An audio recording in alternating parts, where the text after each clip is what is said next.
Now, can I request our speaker, Dr. Seetharaman, first speaker, Dr. Seetharaman, Chief Executive Officer, Doha Bank, to commence his address. Sure. Good afternoon. Distinguished guests, fellow speakers, ladies and gentlemen. It's my pleasure and privilege to be integral parts. Interesting submission, future boards. Conceptually, I'm going to dwell on the systemic risk and financial stability. Last year in October 2019, in Washington, we had the International Monetary Fund meeting. When we looked at the global economic indicators, we came to an assessment. The world is likely to grow not more than 3.7%. In aggregate terms, advanced economies still grossly underperforming to their potential. And emerging markets were coasting reasonably well. And when we met again in January this year in Switzerland, in Davos, it was revised downwards to 3.1%. Downward revisions. The trade war was on. Financial markets were highly volatile, whether stocks or currencies or commodities or bonds. And reflection in terms of inflation was not visible even by advanced economies, in spite of quantitative easing. Systemic risk was visibly showcased, so the downward revision was justified. When this COVID pandemic was propelling across the globe in mystic terms, in April, we have come to a conclusion that it has to be revised further downwards to a contraction to minus 6%, essentially aggregating a total impact of 6.6% negative growth from the word go in January. So that's the level of change we have seen. Subsequently, the World Bank, leave alone the IMF, the World Bank has recasted based on the pandemic provisioning and the fiscal and monetary policy breakup across the globe for 8 trillion pounds. So, with a costing judgment, 5.2 to 5.6% could be the likely outcome in terms of the overall contraction for the global economy. That's the level of risk we are seeing in terms of great recession.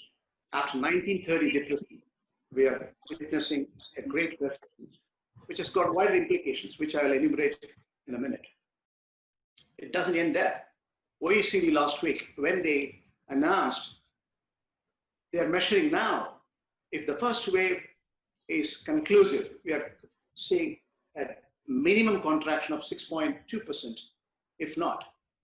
Second wave, which is visibly showcased around the world now, right from Japan to China to South Korea, we are seeing the implications across the globe. 7.6% is going to be the contraction in real order.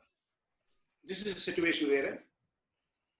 This is what exactly we are now going to face in true reflection of the character and the scale and magnitude of this pandemic.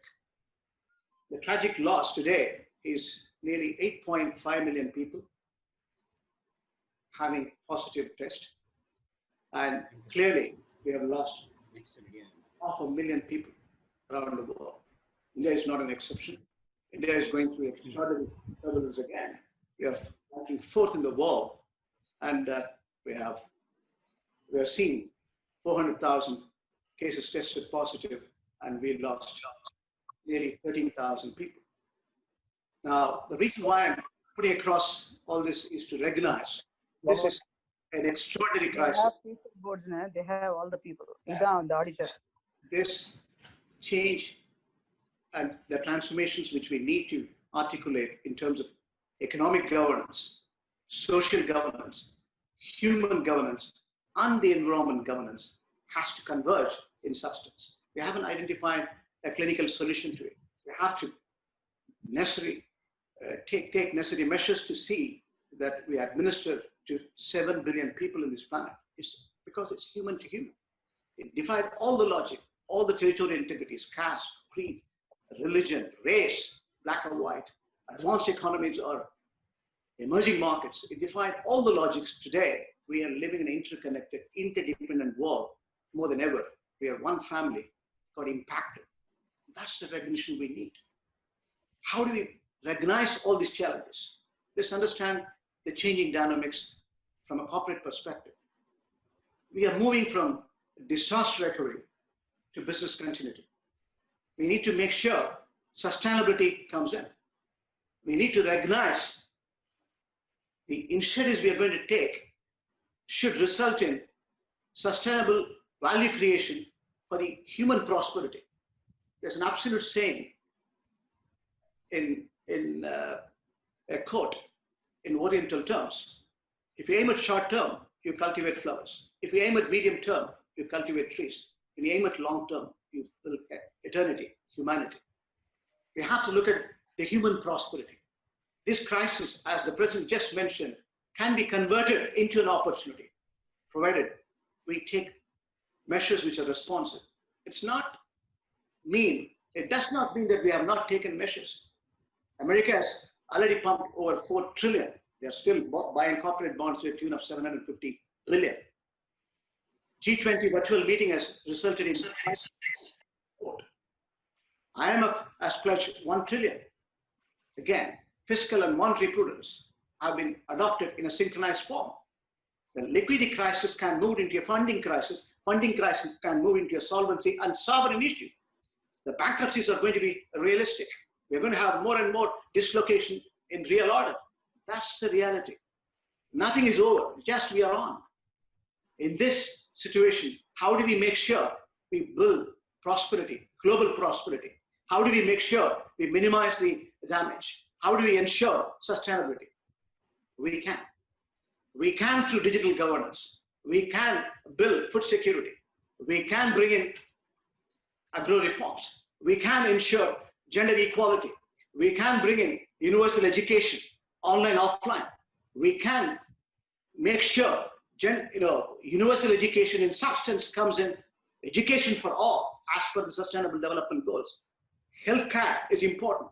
We can provide through, again, digital support. The paramedics, doctors and nurses who are engaged in pledging their life today, they need to be supported.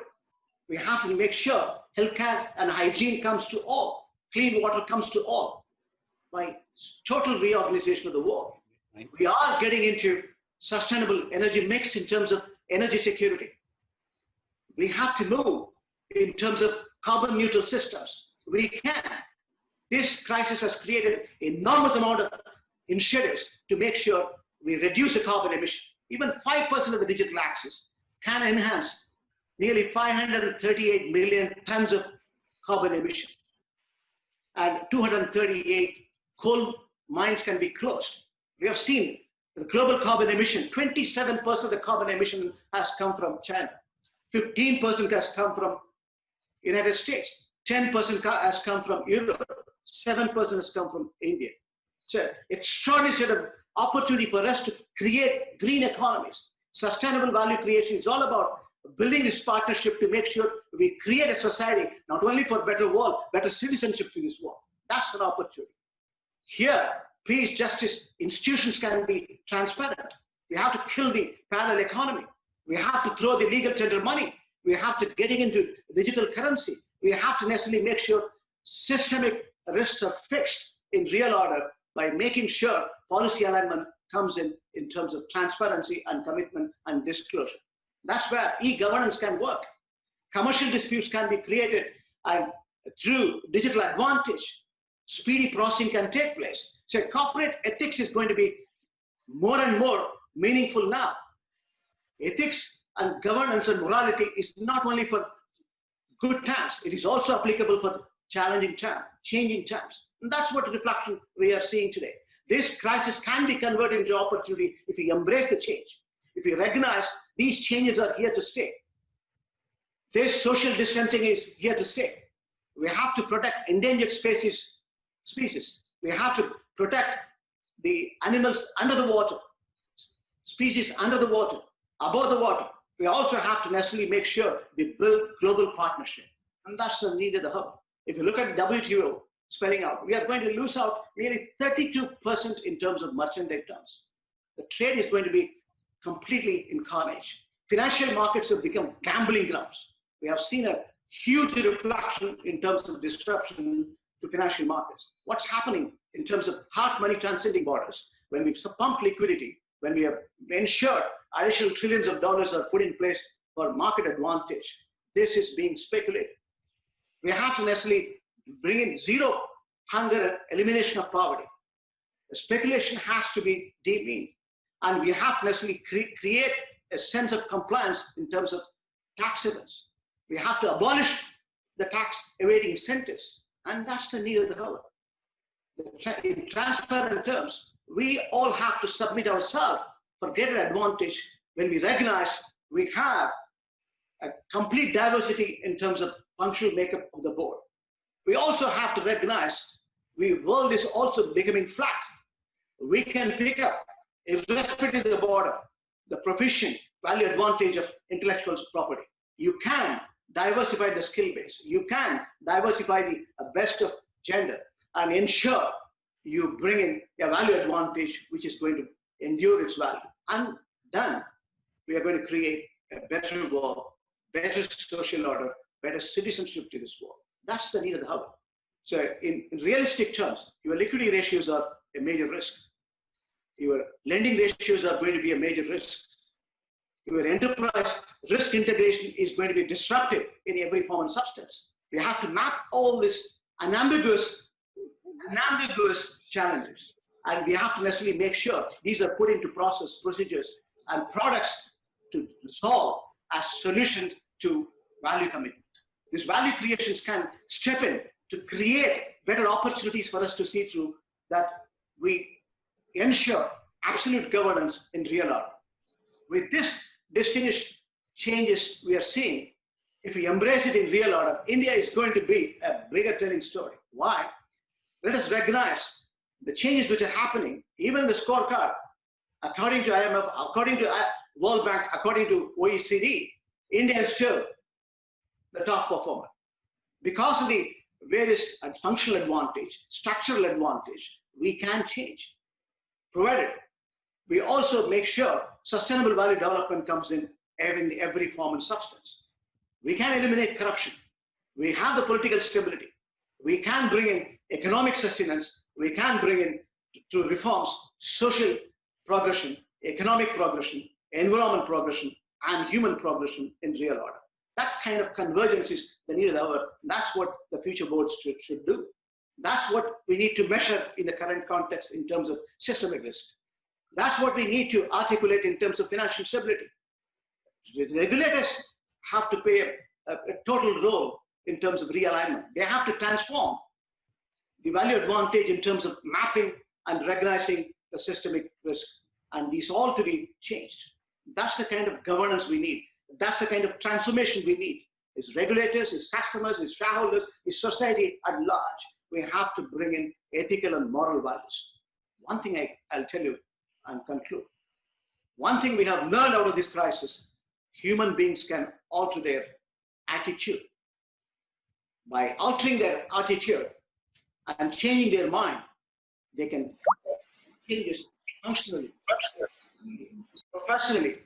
professionally, to see we create a better world, better citizenship to this world.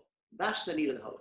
With this, I conclude my remarks, and I thank you all for the wonderful opportunity and the confidence you dwell on me.